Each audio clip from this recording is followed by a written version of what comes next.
2024 లేదా 25లో డిగ్రీ లేదా బీటెక్ చదివారా? సాఫ్ట్వేర్ జాబ్ కోసం ఎదురు చూస్తున్నారా? అయితే కోడ్ జ్ఞాన్ 100 డేస్ కోర్సులో చేరండి, జాబ్ సాధించండి.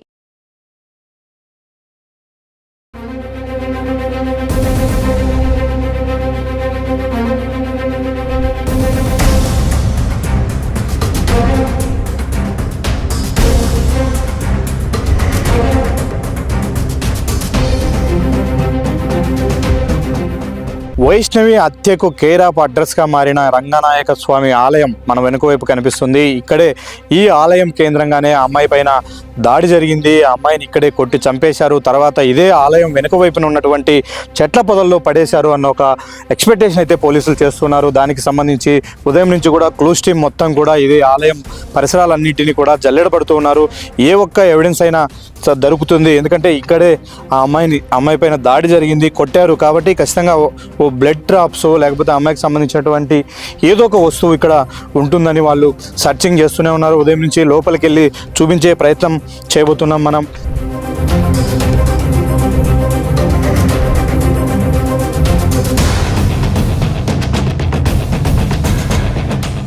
ఇదే రంగనాయక స్వామి ఆలయంలో ఆ అమ్మాయికి సంబంధించినటువంటి 3 వస్తువులు దొరికాయి. అది ఒకటి ఆ అమ్మాయి క్యారియరు, రెండోది ఆ అమ్మాయి ఓని.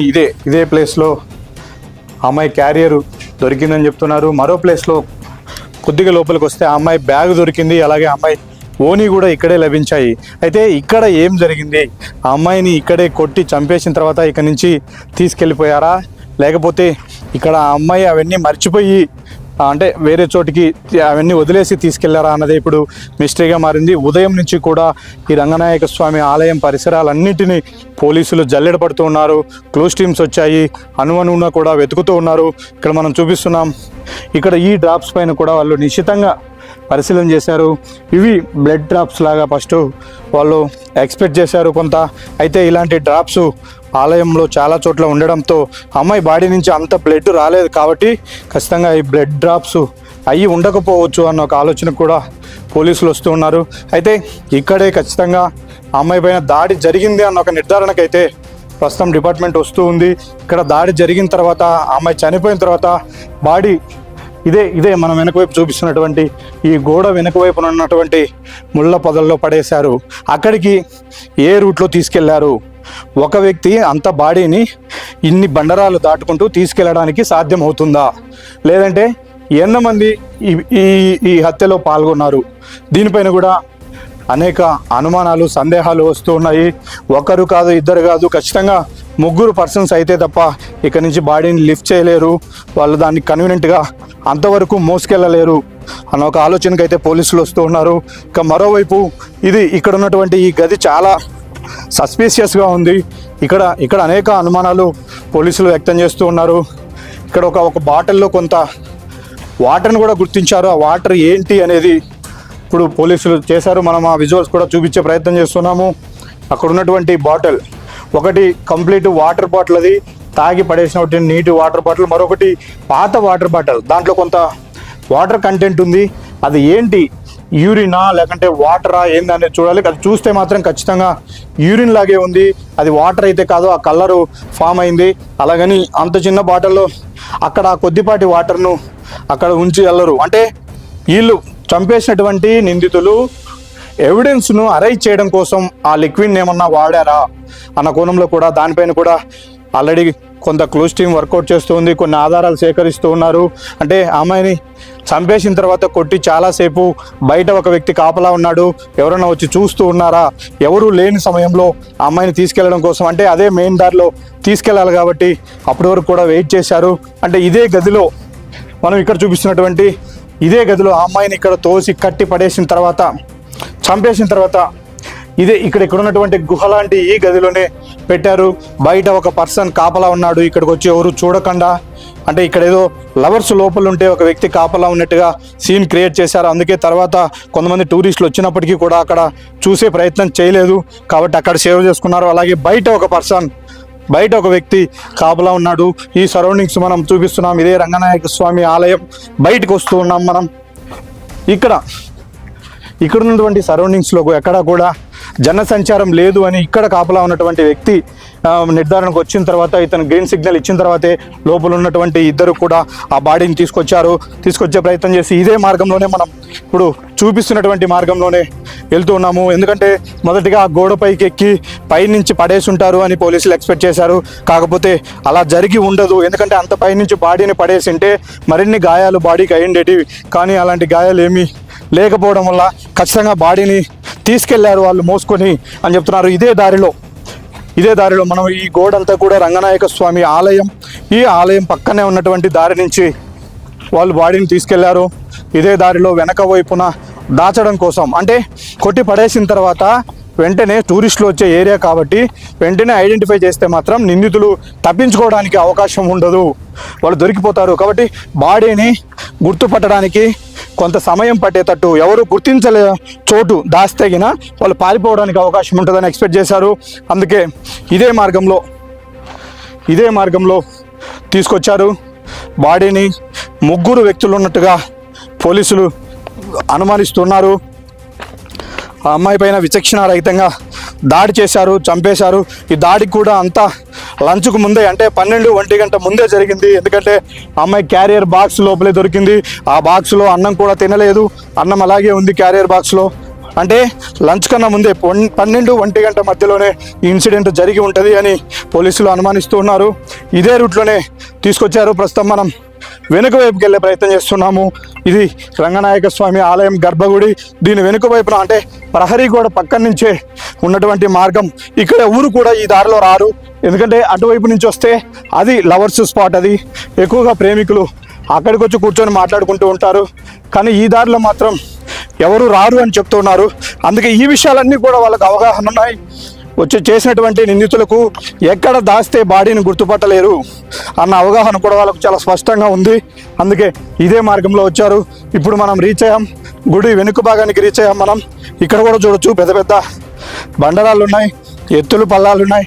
ఇక్కడ దాటుకుంటూ, అంటే ఒకరు ముందు దిగడము, తర్వాత బాడీని అందించడము, తర్వాత వెనుక వైపున మరొకరు సాయం చేయడం, ఇలా ఒకరికి ఇద్దరు, అంటే మొత్తం 3 ఉన్నారు కాబట్టి వాళ్ళు తీసుకురాగలిగారు బాడీని.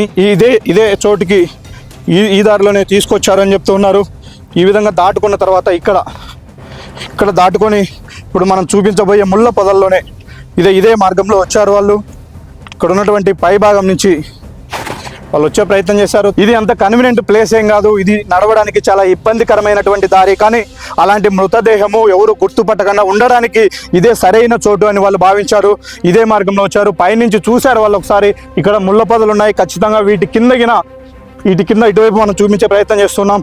ఈ ముళ్ళ పొదల కిందగిన డెడ్ బాడీని దాచిపెడితే ఎవరు గుర్తించరు అని వాళ్ళు నమ్మారు. అందుకే ఈ రూట్లో తీసుకొచ్చారు. అలాగే ఇక్కడ మరింత డౌన్ ఉంది. ఇక్కడ కూడా బాడీని ఒకరి చేతుల నుంచి ఒకరు షిఫ్ట్ చేసుకున్నారు.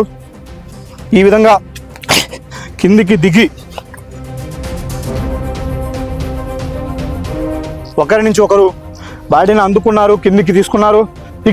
ఇక్కడ మనం ఏదైతే చూపిస్తున్నామో నిన్న మనం చూపించే ప్రయత్నం చేస్తున్నాం. కింది వైపు నుంచి ఏ విధంగా వచ్చి ఉంటారు, ఒక వ్యక్తి అయితే తీసుకువచ్చి ఉండరు అని మనం ఎక్స్పెక్ట్ చేశాం. కానీ పోలీసుల దగ్గర ఇప్పటి వరకు ఉన్నటువంటి స్కెచ్ ప్రకారం, పోలీసులు సీన్ను క్రియేట్ చేసిన దాని ప్రకారం పూర్తిగా ఇక్కడ ఈ మార్గంలోనే వచ్చారు. పైనుంచి తీసుకొచ్చారు.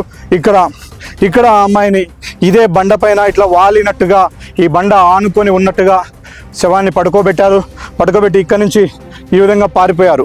ఇప్పుడు ఇక్కడ అనేక సందేహాలు వ్యక్తమవుతున్నాయి. ఈ సీన్ మొత్తం కూడా పోలీసులు రీకన్స్ట్రక్ట్ చేశారు. అయితే మరుసటి రోజు ఉదయాన్నే, అంటే సోమవారం ఇన్సిడెంట్ జరిగింది, మంగళవారం ఉదయాన్నే బాడీని వెతికే ప్రయత్నంలో ఆ వైష్ణవి కుటుంబ సభ్యులతో సహా పోలీసులు 2 టీములుగా విడిపోయి రంగనాయక స్వామి ఆలయంలో లెఫ్ట్ సైడ్కు ఒక టీము, అంటే ఇప్పుడు ఎవరైతే ఎక్కువగా ఆరోపణలు ఎదుర్కొంటూ ఉన్నారో అలాగే చిన్న కొండయ్య, వైష్ణవి మరో బ్రదర్ చిన్న కొండయ్యతో పాటు మరికొంతమంది కానిస్టేబుల్ ఇదే దారిలో వచ్చారు. అయితే కానిస్టేబుల్ అక్కడ మనం చూపించే ప్రయత్నం చేస్తున్నాం. అక్కడ ప్లెయిన్గా ఉన్నటువంటి ఆ దారిలో వస్తూ ఉండగా, ముందు కానిస్టేబుల్ నడుస్తుండగా అతను వెనుక వైపున వస్తున్నటువంటి కొండయ్య ఇక్కడ ఉన్నటువంటి పైన ఇక్కడ ముళ్ళ పొదల్లో ఉన్నటువంటి డెడ్ బాడీని గుర్తించాడు. సార్ అక్కడ బాడీ ఉందని కానిస్టేబుల్ చెప్పడంతో అక్కడికి వాళ్ళు వచ్చారు. అంటే కింది నుంచి వెళ్తే ఎంత క్లీన్గా అబ్జర్వ్ చేసినప్పటికీ నేరుగా బాడీ అక్కడ ఉంది అని చెప్పడం ఇంపాసిబుల్. ఎందుకంటే ముందెళ్తున్న నేను గమనించాను, కానీ నాకు కనిపించింది, అతనికి ఎలా కనిపించింది అంటే అక్కడ మృతదేహం ఉన్నట్టు వైష్ణవి అన్నయ్య కొండయ్యకు ముందే తెలుసు అన్న అనుమానాలను కూడా పోలీసులు వ్యక్తం చేస్తున్నారు. ఆ కోణంలో కూడా దర్యాప్తు చేయడానికి ఇప్పుడు పోలీసులు ముమ్మరంగా ప్రయత్నాలు చేస్తూ ఉన్నారు. మొత్తం మీద ఏదైతే ఈ మర్డర్కి సంబంధించినటువంటి పూర్తి సెంటర్ ఆఫ్ అంటే కేర్ ఆఫ్ అడ్రస్గా మారినటువంటి రంగనాయక స్వామి ఆలయం చుట్టూ జరిగినటువంటి వ్యవహారం ఇదంతా కూడా సోమవారం జరిగింది. సోమవారం ఉదయాన్నే 8 గంటలకు తన లవర్తో కలిసి గండికోటకు వచ్చినటువంటి వైష్ణవి ఒక రూమ్ తీసుకున్నారు. అక్కడ 2 గంటల సేపు ఉన్నారు. అయితే ఈ విషయం వాళ్ళ కుటుంబ సభ్యులకు తెలిసిందని చెప్పడంతో అదే లవర్ లోకేష్ ఆ అమ్మాయిని తీసుకొచ్చి గండికోట కోట గుమ్మం దగ్గర వదిలేసి రిటర్న్ వెళ్ళిపోయాడు. 6 గంటలకు వచ్చే ఆర్టీసీ బస్సులో తాను తిరిగి ఇంటికి వెళ్ళిపోతానని వైష్ణవి చెప్పింది. అక్కడి నుంచి 6 గంటల వరకు వెయిట్ చేయడం కోసం ఆ అమ్మాయి తన స్కూలుకు తీసుకెళ్ళినటువంటి బ్యాగుతో లోపలికి వచ్చింది. ఇదే రంగనాయక స్వామి ఆలయం దగ్గర ఆ అమ్మాయి పరిసరాలను చూస్తూ తిరుగుతూ ఉంది. దీనికి సంబంధించినటువంటి ఎవిడెన్స్ కూడా అంటే ఎంట్రన్స్లో మాత్రమే 2 సీసీ కెమెరాలు ఉన్నాయి, లోపల ఎక్కడా లేవు. కాకపోతే ఇక్కడికి వచ్చినటువంటి టూరిస్టులు తీసుకున్నటువంటి ఫోటోల్లో వైష్ణవి కదలికలు చాలా స్పష్టంగా కనిపించాయి. 12 గంటల వరకు కూడా వైష్ణవి ప్రాణాలతోనే ఉన్నట్టు పోలీసులు ఆ ఫోటోల ద్వారా వాళ్ళు ఐడెంటిఫై చేశారు. కాబట్టి ఈ హత్యలో లోకేష్ ప్రమేయం లేదు అన్న నిర్ధారణకు పోలీసులు వచ్చారు. అయితే లోకేష్ తన లవర్తో ఇక్కడికి వచ్చినాడని తెలుసుకున్న వెంటనే తన వెనుక సురేంద్ర వెంబడించి రావడం, తర్వాత రోజున అదే కుటుంబ సభ్యుల్లో ఇంకొక బ్రదర్ అయినటువంటి వ్యక్తి డెడ్ బాడీని గుర్తించడం, ఇవన్నీ కూడా కుటుంబం వైపు నుంచి పోలీసులకు కలుగుతున్నటువంటి అనుమానాలు. ఆ కోణంలో ఇప్పుడు విచారణ చేసే ప్రయత్నం అయితే చేస్తూ ఉన్నారు.